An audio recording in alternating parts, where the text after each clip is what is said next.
नमस्कार दोस्तों, top defence news की एक ताज़ा अपडेट में आप सबको स्वागत है।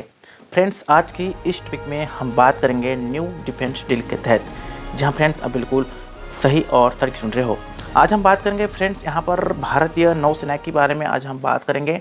आने वाला दिन में भारतीय नौसेना अपनी बेड़े में ऐसे न्यू हेलीकॉप्टर को अपडेट कर रहा है जो दुश्मन देश के लिए काफ़ी हद तक भारी हो सकता है, दुश्मन देश के लिए काल होकर ये गुजर सकता है। और भारतीय नौसेना अपने रणनीति को भी काफ़ी हद तक बढ़ावा दे रहा है। जहाँ तक हम बात करेंगे युद्ध कौशल, डेली बेसिस में भारतीय नौसेना के जितने भी सोल्जर्स हैं वो इसमें अभ्यास करते हैं। न्यू न्यू वेपन सिस्टम को अपने साथ लॉन्च करने के बाद उसको वो अभ्यास करते हैं। और यदि हम बात करेंगे पड़ोसी देश के साथ भी काफ़ी हद तक युद्धाभ्यास होता रहता है। जहाँ तक आज हम बात करेंगे न्यू हेलीकॉप्टर के बारे में, जो कि पनडुब्बियों के लिए काफ़ी हद तक काल होकर गुजर सकता है। तो भारतीय नौसेना यहाँ पर MH-60 रोमियो हेलीकॉप्टर की वीडियो हाल ही में जारी किया है। तो इंडियन नावी ने मार्च महीना में INS गरुड़ में MH-60 R7 हॉक हेलीकॉप्टर शामिल करना जा रहा है, जिसमें 2020 में अमेरिका से SA-24 हेलीकॉप्टर की डील हुई थी। और इन हेलीकॉप्टर की स्क्वाड्रन्स की हम बात करेंगे INS 334 के रूप में जाना जाएगा। यह हेलीकॉप्टर समुद्र में दुश्मन की पनडुब्बियों को खोज कर उन्हें भगाने और नष्ट करने में मदद करता है। साथ ही साथ उस पनडुब्बियों को भी वो टारगेट में ला सकता है और उसको नातनाबूद करने में सक्षम है। तो फ्रेंड्स, इसका भी विस्तृत रूप से जानते हैं कि ये कैसे काम करता है।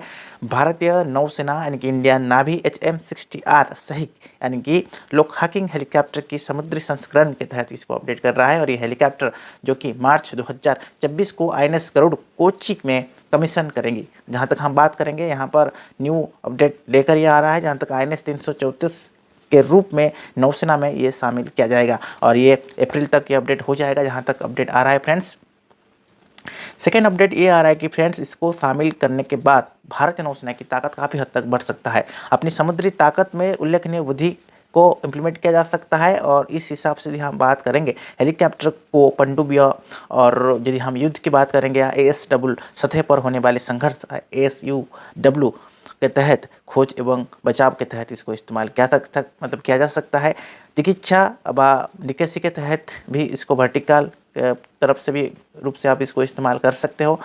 ठीक है। थर्ड पॉइंट आ रहा है कि MH-60R हेलीकॉप्टर भारत की समुद्री क्षमताओं को बढ़ावा देगा। नौसेना की यदि हम बात करेंगे नौसेना की पहुंच बढ़ा सकता है और यहाँ पर हिंद और प्रशांत महासागर क्षेत्र में सही के तैनात भारतीय नौसेना की समुद्री उपस्थिति का संस्करण कर सकता है। संभावित यदि हम बात करेंगे खतरों से दूर, मतलब खतरों को भी ये दूर कर सकता है। इस हेलीकॉप्टर का R यानी रोमियो है। 2025 तक भारतीय नौसेना को 26 रोमियो हेलीकॉप्टर मिल जाएगा, जो मैं अपडेट आप लोगों के साथ शेयर कर रहा हूं। किसी भी तरह से ये युद्धपोत पर तैनात कर सकते हैं। ऐसे भारतीय नौसेना की स्वदेशी विमान वाहक युद्धपोत INS विक्रांत पर तैनात करने की योजना है। यदि मैं बात करूं इसे, फिर इसको कैम्पैक्ट या आप इसको एक डिस्ट्रॉयट भी कह सकते हैं।